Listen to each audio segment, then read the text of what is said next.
사무엘하 6장 14절 한 절 다 함께 읽겠습니다. 다윗이 여호와 앞에서 힘을 다하여 춤을 추는데 그때에 다윗이 배 에봇을 입었더라. 아멘. 다윗은 왜 언약궤를 다윗성으로 예루살렘으로 가지고 오려고 했던 것일까요? 이 사무엘하를 넘어가면서 이제 사울이 죽고 다윗이 이제 왕권을 갖게 되죠. 그러면서 이제 그 과정 속에 일련의 진행 과정을 2장, 3장, 4장 쭉 흘러갑니다. 그리고 이제 5장에 와서 이제 이 5장 10절을 보시면 만군의 여호와 하나님 여호와께서 함께 하시니 다윗이 점점 강성하여 가니라. 다윗이 점점 강하여져 가고 있고 결국은 이제 온 이스라엘이 다윗에게 기름 부어서 다윗의 왕권에 견고하게 세워지게 되죠. 다윗이 모든 이제 이 예루살렘을 중심으로 해서 다윗성을 세우게 되고 모든 것이 이제 평화롭게 진행되는 상황이 벌어집니다. 이 5장 17절 이하에도 보면 블레셋과의 두 번의 싸움 속에서도 하나님께 묻고 하나님의 방식대로 한 번은 전면전을 공격하고 한 번은 기습 공격하고 이런 관계 속에서 승리케 하시는 모습을 봅니다. 그렇게 5장이 딱 끝나고 나서 6장으로 넘어가는데 어떤 논리적 상관관계가 없이 갑자기 이 언약궤에 대한 사실 이제 사무엘 상하 이 사무엘서는 언약궤를 언약궤, 법궤, 증거궤 뭐 이렇게 부르는데 사실 이 사무엘 상하에서는 가장 많이 부르는 이름이 하나님의 궤 또는 하나님의 언약궤 또는 여호와의 궤 이렇게 해서 그 상자가 하나님의 임재와 상관이 있는 그런 어떤 직접적인 하나님과 연관성 있는 부분으로 강조를 하게 되면서 다윗은 이 언약궤를 이제 다윗성으로 가져오는 과정을 밟아가게 됩니다. 다윗은 왜 이런 생각을 했고 이렇게 하려고 했던 것일까요? 이것을 정치적인 어떤 상관관계로 해석을 하면 이런 스토리가 될 수도 있습니다. 다윗이 이제 이 왕이 되어지고 그 왕권을 강화하기 위해서 자신의 성을 다윗성을 만들게 되고 그 다윗성에 언약궤를 가지고 와서 거기에 둠으로 말미암아 그 예루살렘 성에 언약궤를 둠으로 말미암아 그 언약궤 하나님의 궤를 통해서 자신의 왕권을 지지받고 자신이 왕이 된 것이 하나님의 허락하심이고 하나님의 나라를 지지한다 라고 하는 것들을 사람들에게 과시하고 증명하고 증거하기 위해서 다윗이 이 언약궤를 가지고 하나님의 궤를 이곳으로 옮기려고 했던 것이다 라고 이 사건을 들여다보면서 그런 어떤 정치적인 관점에서 해석을 얼마든지 할 수가 있습니다. 왕권을 강화하고 누구든지 이렇게 권력을 잡고 나면 어떤 이 종교계나 이런 것을 통해서 자신의 권력을 지지받으려는 그런 어떤 과거에 우리나라도 뭐 국가 족창기도회 이런 것들이 이제 부정한 방법으로 권력을 취한 사람들이 자신의 권력을 이렇게 지지받는 방법 중에 하나로 여러 가지 이제 경제적인 또는 이제 인허가와 관련된 이런 반대급부를 뒤로 주면서 사실은 이제 인정을 받는 그런 어떤 스토리들이 우리나라도 뭐 박정희 대통령 시절에도 그렇고 전두환 대통령 시절에도 그렇고 이 비하인드 여러 스토리들이 있는 것처럼 고대 사회를 가면 그런 게 더하죠. 그런 것처럼 다윗이 그런 관점에서 이 언약궤를 가지고 오려고 했다라고 해석하는 분들도 종종 있고 실제 주석서에 보면 그렇게 해석을 하기도 합니다. 과연 다윗은 그런 것이었을까? 다윗은 왜 무엇 때문에 하나님의 궤를 이 다윗성으로 가지고 오려고 했던 것일까? 다윗의 숨은 중심의 동기는 어떤 것이었을까? 이 사무엘 상하에 이 언약궤 법궤가 언급되는 장면이 몇 장면 있습니다. 가장 먼저 이 장면이 언급되는 장면이 사무엘 상에서 사무엘상 4장에 언급이 됩니다. 이 지금의 이 시점으로 봤을 때 대략 한 70년 전 다윗의 이 장면이 오늘 이 장면이 얘기한 70여 년 전의 사건 그러니까 사울이 40년간 통치했고 다윗이 이 예루살렘으로 이렇게 왕권이 옮겨지기까지 헤브론에서 6년 반을 통치했으니까 그 기간을 따지면 대략 그걸 한 10년. 그리고 이제 이 사무엘하 이제 6장 사무엘상 6장에 보면 기럇 여아림에 이제 이 언약궤가 머물렀던 기간은 20년이 지나고 나서 사무엘이 이제 성인이 돼서 뭔가 이제 사역을 하는 장면이 이제 등장을 해요. 그런 시간들을 쭉 모아 보면 대략 한 70년 전 어느 날 전쟁이 벌어지죠. 전쟁이 벌어지는데 그 전쟁의 전세가 굉장히 불리한 상황이 되는 거예요. 그러니까는 엘리 제사장이 전쟁에 나간 자기 아들들 혼니와 비니스에게 아스에게 언약궤를 가지고 나가게. 그래서 언약궤를 앞세우면 우리가 적을 이길 수 있을 것이라고 생각을 하고 언약궤를 앞세우고 전쟁에 나가게 되죠. 그런데 결국 그 전쟁에서 패하게 돼요. 그 아들들은 죽게 되고 언약궤는 빼앗기게 되고 그런 장면 속에서 엘리는 그 이야기를 전해 듣고는 언약궤를 빼앗겼다는 이야기를 듣고는 충격을 받아서 쓰러지고 그의 며느리는 그 이야기 상황 속에서 이 아이를 낳는데 그 아이의 이름을 이가봇이라고 표현하죠. 이는 부정명사고 가봇은 영광. 하나님의 영광이 우리를 떠났다. 하나님의 영광을 떠나가 버린 그 이스라엘 백성의 비극적인 장면을 그런 어떤 스토리 속에서 사무엘상 4장이 보여주고 있어요. 그러니까 사람들은 마치 언약궤를 부적처럼 사용하려고 했던 거예요. 자신이 하나님 앞에서 어떻게 서 있냐, 이 전쟁과 이 싸움의 주권이 하나님께 있는데 하나님이 이 주권 속에서 우리가 어떻게 해야 하나님 편에 설 수 있는지, 하나님이 이기는 싸움을 하게 할 수 있도록 어떻게 하면 내가 하나님의 말씀에 순종하고 하나님 편에 될 수 있는가를 고민하는 게 아니라 내가 언약궤라는 부적을 가지고 가면 하나님이 내 편을 들어줄 거야 라고 하는 생각. 그래서 그 언약궤를 내 목적을 위한 전쟁의 승리를 위한 도구로 이용하려고 했죠. 근데 철저하게 거기서 실패하고 패배하고 마는 장면을 보게 돼요. 그렇게 언약궤는 빼앗겨지고 블레셋 땅에 머물게 돼요. 그런데 언약궤가 블레셋 땅에 머물고 있는 동안 블레셋의 저주가 임하게 되죠. 온갖 어려움들이 임하는 하나님의 진노가 쏟아부어지는 사건이 벌어져요. 블레셋 사람들이 자기 나름대로 자기들의 주술사들을 모아놓고 이런 부분들을 해석을 하죠. 그러면서 이 언약궤를 이스라엘의 이 신이 머무는 이 언약궤를 우리가 잘못 건드려가 이렇게 됐다. 이런 식으로 해석을 하면서 그럼 그게 맞는지 안 맞는지 한번 점검을 해보자. 그래가지고 이 언약궤를 이제 베스메스를 향하여 가는 그 암소에게 그 이제 소의 수레에 실어 사실은 수레에 실었던 장면은 사무엘하 여기에 처음 나오는 게 아니에요. 사무엘상 5장과 6장에 이미 블레셋 사람들이 이 언약궤를 수레에 실어서 옮기게 돼요. 그런데 그 베스메스를 향한 암소가 똑바로 가면 이 모든 재앙은 하나님이 주신 것이다. 이스라엘 백성이 하나님 여호와가 주신 것이다 라고 우리가 받아들이자. 만약에 그게 아니라면 이 암사가 삐뚤삐뚤 엉망으로 간다면 이거는 그냥 우연히 벌어진 일이지, 예? 우리가 언약궤를 이스라엘 백성을 이렇게 힘들게 해서 하나님이 저주하고 이런 게 아니다. 그런데 진짜 똑바로 좌로우로 흩어지지 않고 베스메스를 향하여 그 암소가 가게 되죠. 실컷 가는. 그러면서 블레셋 사람들이 이게 하나님이 우리를 때리신 거구나. 우리가 이스라엘 백성 하나님의 백성을 건드렸다가 이렇게 우리가 벌을 받는 거 이렇게 해석을 하게 되죠.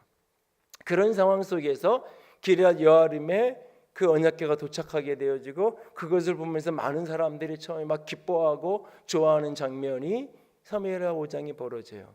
그런데 사람들이 그것을 이렇게 들춰보다가 호기심에 언약궤 안을 호기심에 그것을 열어보다가 결국 사람들이 죽게 되죠.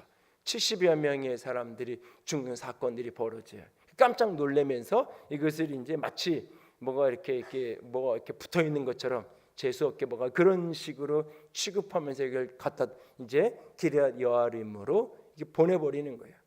그래서 이제 그곳에 기럇 여아림 이 집에서 오늘 본문에 등장하는 것처럼 이 3절에 6장 3절에 아비나답의 아들 우사와 야요가 들고 나오는데 이 아비나답의 집에 기럇 여아림에 있는 아비나답의 집에 대략 70여 년 그곳에서 이제 이 언약궤가 머물러 있게 됩니다. 그런데 그 사무엘상 4장과 6장의 두 사건을 보면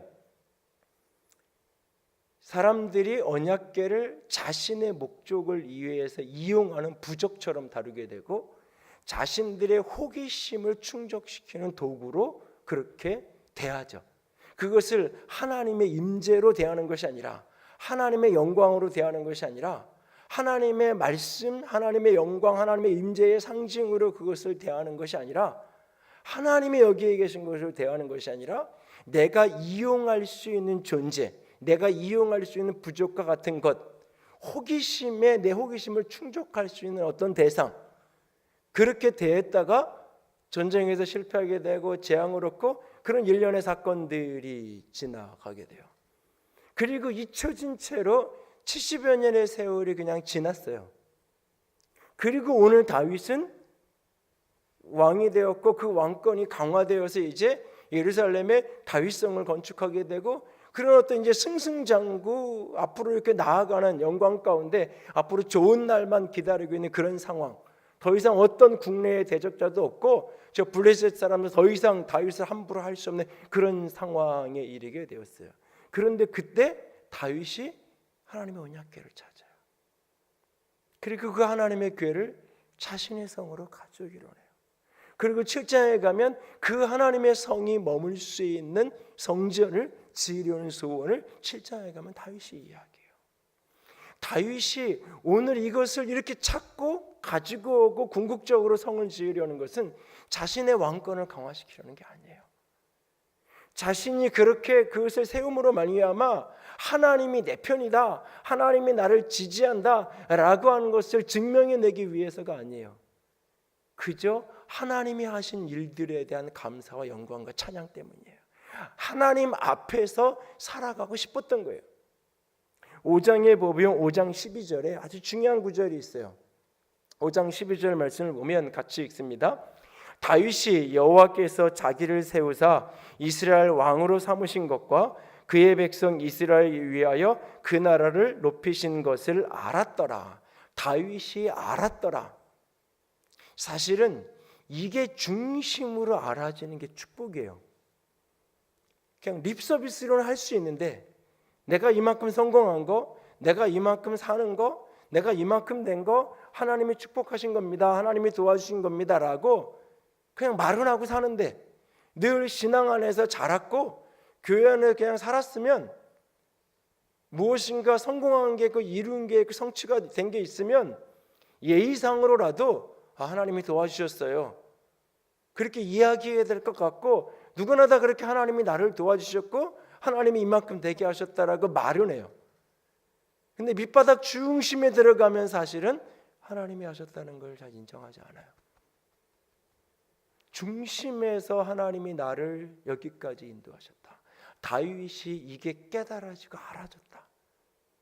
내가 이스라엘의 왕이 된 게 내 능력이 아니라 내가 자수성가하고 열심히 살아서가 아니라 내가 끝까지 하나님 앞에 신실해서가 아니라 오늘 이 나라가 이만큼 강성한 나라가 되어지고 사울 왕국 내내 사울의 국정 목표는 다윗 때려잡는 거였어요.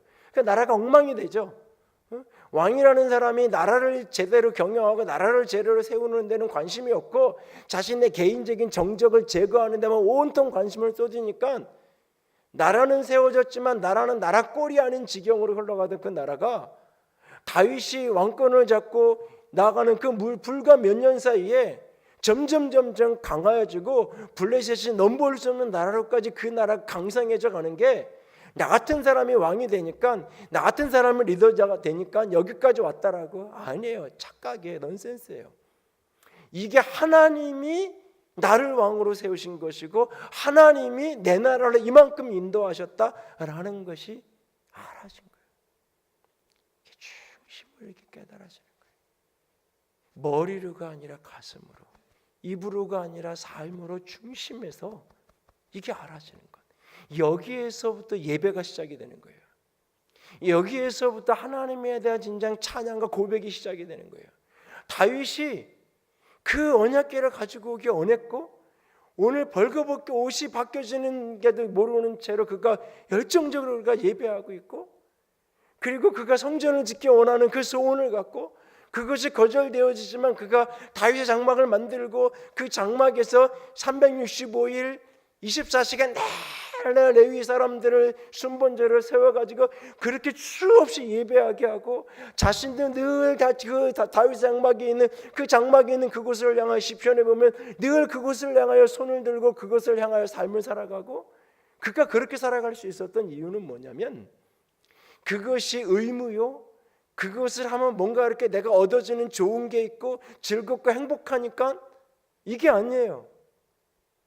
나를 나되게 한 게 하나님. 나를 왕이 되게 하고 이 나라를 여기까지 인도한 게 하나님. 그 하나님이 나를 나되게 해서 그 중심의 고백과 깨달음이 그를 진정한 예배자로 하나님 앞에 서게 하는 거예요. 70여 년 동안 버려져 있던 그 하나님의 궤를 오늘 본문 안에 계속 그 궤를 여호와의 궤라고 표현을 해요. 그리고 이 6장에도 넘어가면 6장 후반부에 보면 다윗이 그 앞에서 춤추는 그 모습을 계속해서 뭐라고 표현하냐면 여호와 앞에서 춤췄다고 표현을 해요. 여호와의 궤라고 언급하던 본문이 어느새 바뀌어가지고 여호와 앞에서 나는 춤춘 거다. 미갈이 그걸 보고 손가락질하면서 채신머리 없이 뭐하는 짓이냐라는 그런 식의 이야기를 내뱉을 때도 나는 여호와 앞에서 한 거라고. 나를 나되게 하고 나를 여기까지 인도하신 그 하나님에 대한 중심의 믿음, 그 중심의 하나님에 대한 고백 속에서 나오는 예배와 경배, 그것이 그로 하여금 그 하나님의 궤를 자신의 성으로 가져오게 하는 거예요. 그런데 여기에 예기치 못한 사고가 벌어져요. 오늘 본문에 이제 이 언약궤를 가지고 오는데 수레에 실어서 온 게 문제가 되죠. 사실은 본문을 보면 본문만을 놓고 보면 이게 수레에 실어서 온 게 문제가 됐다라는 게 잘 해석이 안 돼요. 왜냐하면 수레에 실어 온 게 이미 사무엘하상에 이미 있어요. 사무엘하 5장과 6장에 이미 수레에 실어서 블레셋 사람들이 보낸 적이 있어요. 그런데 블레셋 사람들이 그것을 실어 보내고 기럇 여아리 그 벨세메스 사람들이 그것을 이렇게 맞이하고 그것 때문에 죽임당하거나 그런 일이 없어요. 그런데 이 장면을 나중에 해석하는 역대상 15장에 가면 다윗이 이 우사가 죽는 사건이 있고 다시 제사장 사독과 레위인들을 다 모아가지고 그들을 다 성결케 하고 이 언약궤를 옮기는 이 일을 다시 가자고 이야기하면서 다윗이 하는 말이 있어요. 지난번에 이전에 우리가 그렇게 하려고 했는데 하나님의 규례를 어기고 하나님의 규범대로 하지 않고 우리가 수레에 실어서 오려고 하는 것이 잘못되었다. 그래서 하나님이 충돌하셨고 그래서 우사가 죽임당하는 일이 벌어졌다. 이것을 메고 와야 되는데 그러니까 당신들이 그 당시 레위인들 당신들이 이제 스스로를 성결케 하고 그리고 가서 이것을 메고 와야 된다. 그 이야기를 두 번째 다시 이것을 가지러 가기 전에 이제 출발하면서 이야기하는 장면이 사무엘상 역대상 15장에 등장을 해요. 그러니까 가장 가까이서 이 사건을 경험했던 다윗이 그렇게 해석을 하고 있는 거예요. 다윗은 언약궤는 수레에 실어오면 안 되고 레위인이 메고 와야 된다는 것을 이미 아는 사람이에요. 그래서 본문에 보면 2절에 다윗은 언약궤를 메워 오려고 하니 그랬어요. 다윗이 3만 명의 사람들을 모아요. 그 조그만 궤 하나 가지고 오는데 이 1.25m 75cm 뭐 이렇게 옛날 그 사과상자 비슷한 조그만 궤짝 하나 들고 오는 그 일을 위해서 옮겨오는 그 일을 위해서 3만 명의 사람들을 준비시켜요. 그리고는 그걸 가지러 가는데 다윗이 2절에 다윗이 새 수레를 만들어서 간 게 아니에요. 다윗이 화려한 왕의 수레를 만들어서 간 게 아니에요. 다윗은 그 궤를 메고 오려고 했어요. 메어 오려고 갔어요. 그런데 나오는데 그 오랫동안 70여 년 동안 그것을 머물고 있던 그 아비나답의 아들 우사와 아효, 그런데 이게 사무엘상 사무엘상 6장에 보면 거기에도 아비나답의 아들 엘리에셀이 등장을 해요. 근데 시간차가 70년이에요. 성경의 아들이라는 말은 손자라는 말하고 다 같은 단어예요, 히브리어가. 그래서 문맥에 따라서 아들이라고도 번역하고 손자라고도 번역을 해요. 그래서 어쩌면 여기에 등장하는 우사와 아요는 아비나답의 아들이 아니라 손자일 가능성이 더 많아요. 그 집에서 오랫동안 그게 거기 있었어요. 우사는 그날 처음 그걸 만진 게 아니에요. 그 집에 오랫동안 70년 동안 내 집에 있었어요. 어쩌면 우사와 아요는 태어날 때부터 그냥 언약궤는 우리 집에 있었던 거예요. 하다못해 그 먼지라도 털었을 거예요. 여기에 새 수레를 실어왔다 그래요. 아마 70년 전 블레셋 사람들이 베세메스를 가는 그 소를 통하여서 실어버렸던 그 수레가 어쩌면 아비나답 집에 여전히 있었을 수 있어요. 그런데 그들은 이제 다윗이 이것을 옮겨가겠다라고 이야기하고 연락을 받고 수만 명의 사람을 데리고 동원해서 온다는 이야기를 듣고 아마 새로, 이왕이면 깨끗한 거, 새로 수레를 준비했던 것 같아요. 거기에 싣고 나오는 거예요. 여태까지 그 집에 있었고 이 언약궤에 대한 어떤 권리, 이 하나님의 궤에 대한 우선적인 권리가 이 우사에게 있는 거야. 아요에게 있고. 수레를 끌고 나와요. 앞에는 아요가 서 있고 뒤에가 우사가 서서 소로 만든 그 소의 수레를 해서 끌어 나오고 있어요. 다윗이 그 모습을 보면서 이거 아닌데? 어쩌면 싶었을 거예요. 성경 속에 등장하지 않지만 본문에 없지만 어쩌면 다윗은 이렇게 하면 안 된다는 뉘앙스의 표현과 말을 했을 수도 있어요. 그러나 이 언약궤를 70년 동안 내가 관리했어요. 어쩌면 우사는 이렇게 얘기했을 거예요. 왕이여, 이건 내가 잘합니다. 여태까지 내가 관리했고 여태까지 내가 청소도 했고 70년 전에 블레셋 사람들이 수레에 실어 여기까지 왔습니다. 그때도 아무 일 없었습니다. 내가 새 수레를 잘 만들었습니다. 준비했습니다.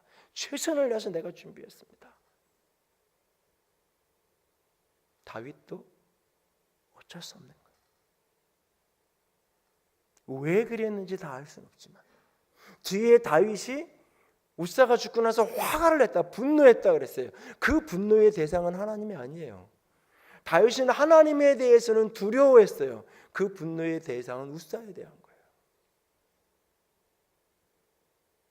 그것이 아니라면 이 장면 속에서 수레에 실어오는 게 잘못된다는 것을 알면서도 이렇게 했던 다윗이 죽어야 돼요. 죽어야 된다면 사실은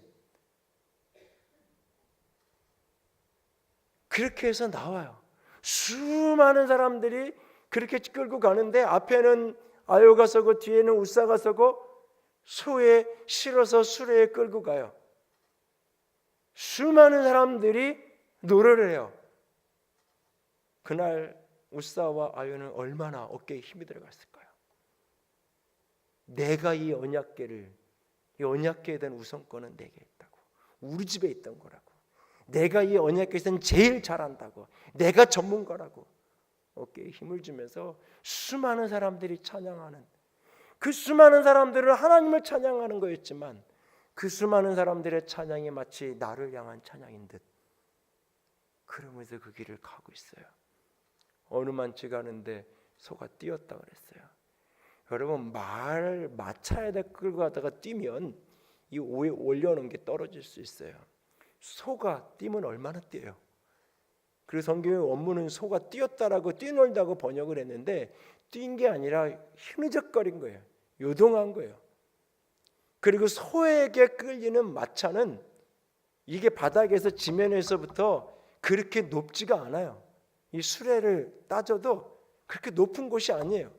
그리고 그 위에 올려져 있는 이 궤짝도 1.25m 정도 되는 높이 75cm, 폭 75cm 그 정도 되어지는 그런 궤짝이에요. 좀 이렇게 흔들린다고 웬만해서 쉽게 떨어지고 쉽게 바닥으로 나들굴고 그러는 게 아니에요. 조금 흔들려요. 근데 뒤에 있던 그가 그를 딱 붙잡죠. 이 언약궤는 내 손에 있어. 마치 내 손에 있다는 것처럼. 우사는 그 속에서 이 하나님의 언약궤를 자신의 영광의 도구, 자신의 칭찬의 도구, 자신의 성공의 도구로 이용하고 있는 거예요.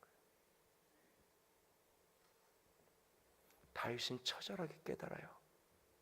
두려워요.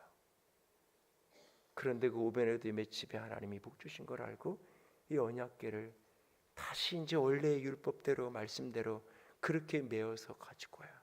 그리고 너무너무나 감격스럽게 하나님 앞에서 춤을 춰요. 그리고 이 다윗과 이 언약궤 얽힌 장면이 성경에 또 한 번 나와요. 사무엘하 15장에 또 한 번 나와요.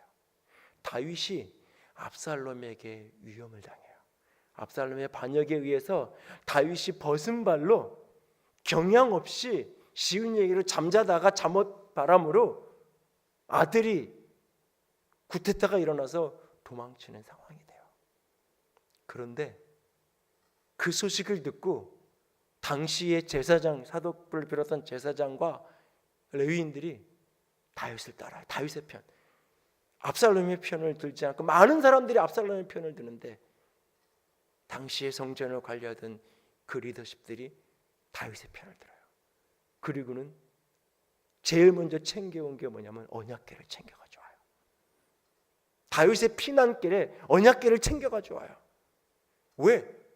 하나님이 다윗 편이다 라는 것을 온 백성에게 증거하고 싶고, 또 언약궤가 너랑 다윗이 함께 있으면 압살롬이 어떻게 반역을 해도 다윗이 쓰러지지 않을 거야.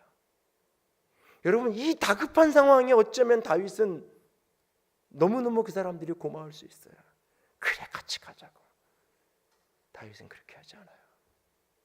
언약궤를 장막으로 되돌아 가져가라고. 그리고 너희들도 가서 그 언약궤를 지키고 거기서 하나님께 번제하고 예배자로 거기 있으라고. 하나님이 내게 은혜를 주시면, 하나님이 나를 살려주시면 내가 그 하나님 앞에, 언약궤 앞에, 하나님의 궤 앞에 다시 올 수 있을 거라고. 이 모든 일 속에서, 이 모든 이 고통 속에서 하나님이 나를 살려주시면, 하나님이 내게 은혜 주시면 내가 하나님 앞에 갈 거라고. 그 언약 앞에 가서 내가 하나님을 예배하고 내가 하나님을 찬양하게 될 거라고. 하나님을 자신의 필요를 위해서 이용하지 않아요. 다윗이 왜 여기서 우사가 죽임당하느냐? 이유는 하나님의 궤를, 하나님의 영광을 자신의 것으로 이용하려는 거예요. 이것이 왜 그러면 처음에 블레셋 사람들이 수레를 옮길 때는 하나님이 놔뒀는데 이번에는 찢었나? 하나님을 내 필요를 위해서 이용하는 것, 신앙의 초기에 처음 교회 나올 때 누구나 다 그렇게 신앙생활 시작하는 거예요.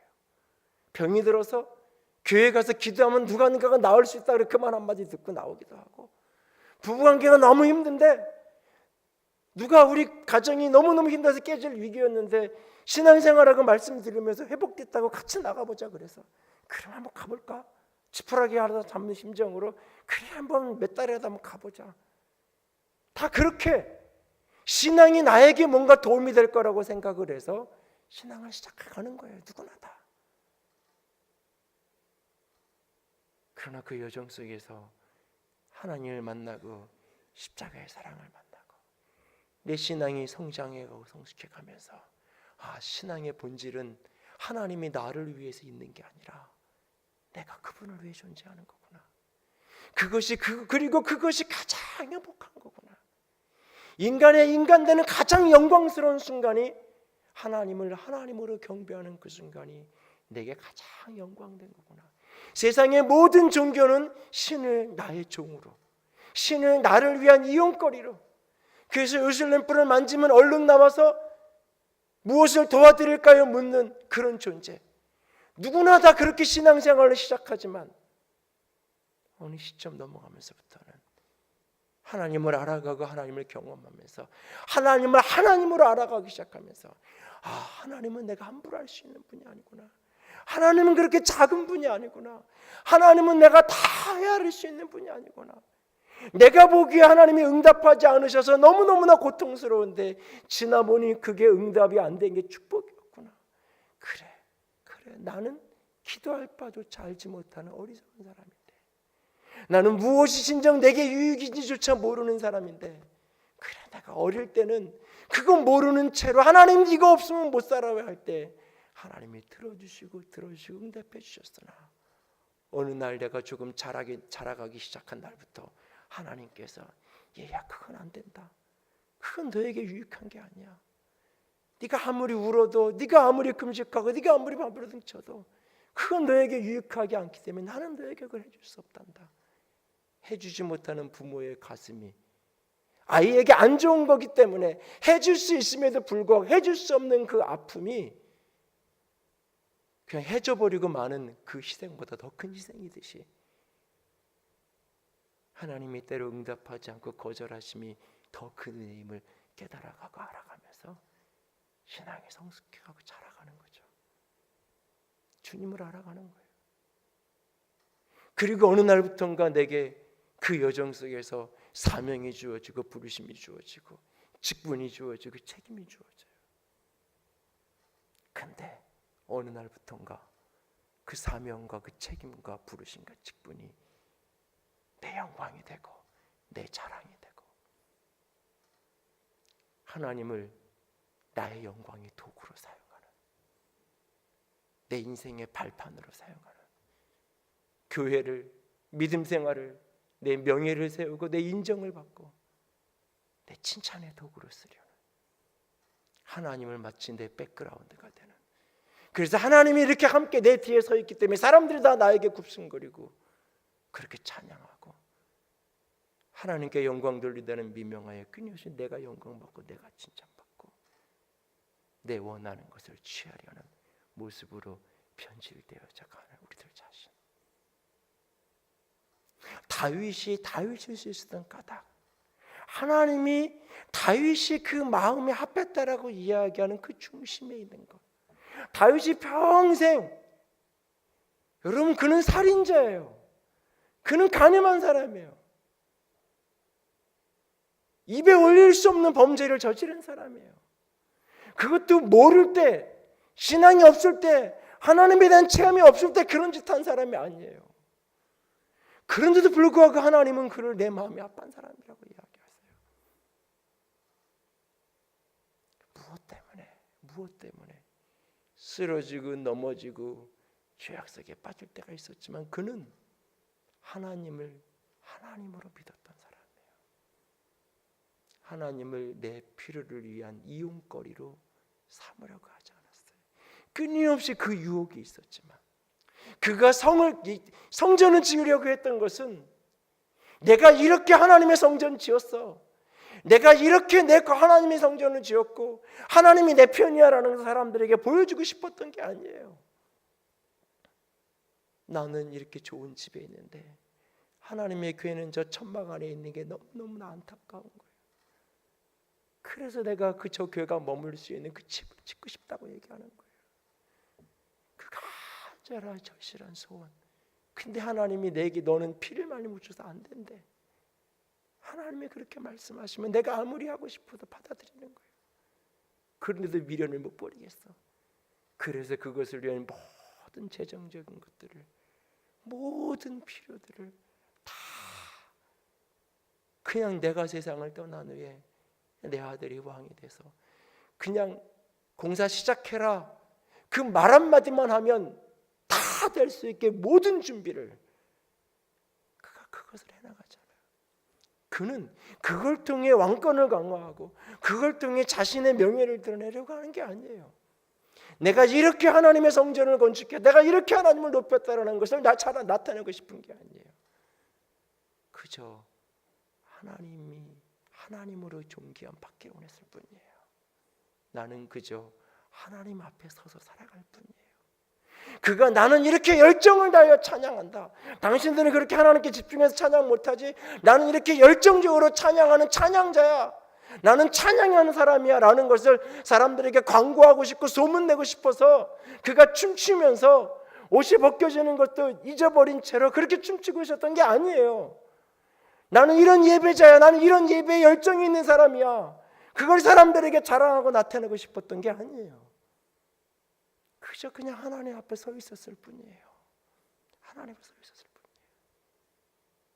오늘 우리의 믿음이, 우리의 신앙이 그분 앞에 서 있는 저와 여러분이 될 수 있기를 원합니다. 신앙을 자꾸 해가다 보면, 특별히 성경을 알아가고 하나님과 가까이 지는 것 같을 때 오히려 더 하나님의 성전 가장 가까운 데 있으면서 하나님과는 가장 멀어질 수 있어요. 가장 멀어질 수 있어요. 사실은 내 편리대로 얼마든지 이용하려 들 수 있어요. 오늘 우사의 죽음과 다윗의 이 고백들 속에서 춤추며 찬양하며 하나님 앞에 서 있는 이 모습들 속에서 오늘 나는 어떤 자리에 서 있는가? 나의 신앙의 자리는 어떤 자리인가? 끊임없이 돌아볼 수 있기를 원합니다. 내가 왕이 된 것, 내 나라가 이만큼 된 것, 아, 하나님이 하셨구나. 이걸 가슴으로 알았어요. 그래서 예배하고 싶었던 거예요. 그리고 그걸 평생 죽을 때까지 잃어버리지 않았던 사람이 다윗이에요. 그걸 한순간 잊었었던 때가 있었어요. 나단 전제를 통해서 11장 12장 여러분 읽어보세요. 다윗을 향한 나단의 책망의 핵심은 어디에 있냐면 그가 살인을 했고 간음을 했다는 거에 책망에 초점이 있지 않아요. 그가 그런 외적인 행동을 하게 한 이유가 뭐냐? 하나님을 잊었다는 거예요. 하나님의 은혜를 잊었다는 거예요. 네가 그렇게 그게 갖고 싶었으면 하나님께 기도했으면 그것도 줬을 거라는 이야기예요. 네가 뭐든지 어떤 거라도 하나님한테 네가 원했으면 줬을 텐데 너는 왜 그랬냐? 하나님을 잊었기 때문에 그렇게 했다는 거예요. 그가 그렇게 잊었던 때가 있었어요. 그도. 그러나 그는 돌이켰던 사람이죠. 그렇게 평생을 그 하나님 붙들고 살았던 거예요. 하나님 때문에 내가 여기까지 설 수 있었다고. 나는 은혜 받은 자고 그 은혜가 없으면 나는 한순간도 살아갈 수 없는 사람이라는 그 고백으로 평생을 살았던 거예요. 저 여러분이 그 고백을 평생 잊지 않기를 원합니다. 우리가 예배할 이유의 전부는 하나님이 내게 주신 그 은혜에 대한 감격과 감사 때문이에요. 다른 어떤 것도 존재하지 않아요. 오늘 그 믿음 속에, 그 사랑 속에 주님께 끊임없이 예배하고 여호와 앞에 서는 저와 여러분이 될 수 있기를 주님의 이름으로 부탁을 드립니다. 기도합시다.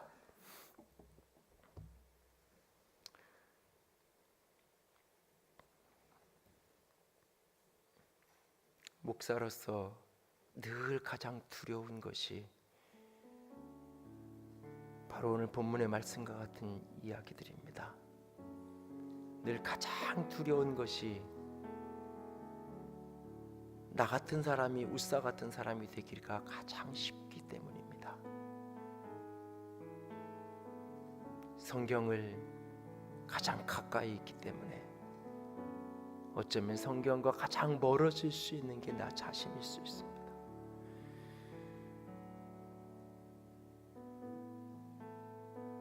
그래서 늘 두렵고, 그래서 늘 하나님 앞에 나를 쳐 복종시키는 것 외에 다른 방법이 없습니다. 바울이 날마다 죽노라고 고백하고 나를 쳐서 복종케 한다는 이유가 무엇인지 조금 알아지는 시절을 보내고 있습니다. 저와 여러분이 하나님 앞에서 하나님 그분을 나의 종처럼 부리려는 어리석음을 놓기 원합니다. 내 욕망을 위해 하나님을 이용하려고 하는 그 어리석음을 꺾어낼 수 있기를 원합니다. 하나님은 하나님입니다. 하나님을 하나님으로 온전히 예배할 때 그것이 내 인생의 가장 영광스러운 순간입니다. 하나님, 하나님 앞에 설 수 있게 원합니다. 하나님의 영광 아래만 서게 하여 주시옵소서. 같이 기도합니다. 사랑의 하나님, 영광의 하나님, 주님만을 사랑합니다. 주의 영광과 주의 사랑하심만을 바라보고 또 바라보고 또 바라보며 아버지 주의 길을 걸어가기 원합니다. 아버지, 아버지, 아버지, 아버지,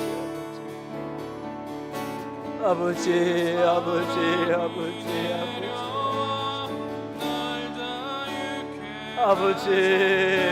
아버지, 아버지, 아버지, 아버지, 아버지, 아버지,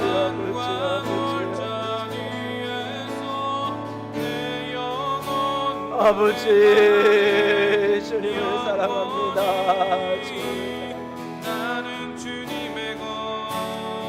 아버지, 아버지, 내가 더 이상 주님을 미워하려 하지 않겠습니다.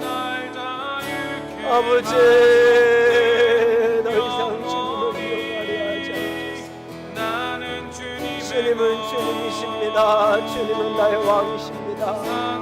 온전히 주님을 왕으로 섬깁니다. 온전히 주님을 왕으로 만족시옵니다. 영광을 받으시옵소서. 영광을 받으시옵소서. 나의 왕 나의 하나님 영광을 받으시옵소서.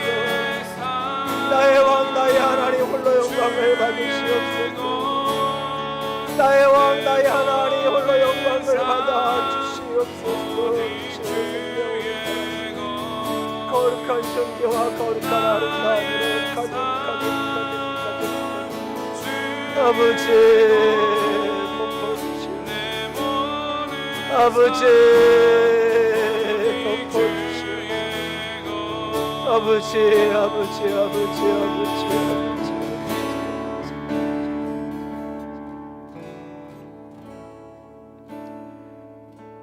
전심으로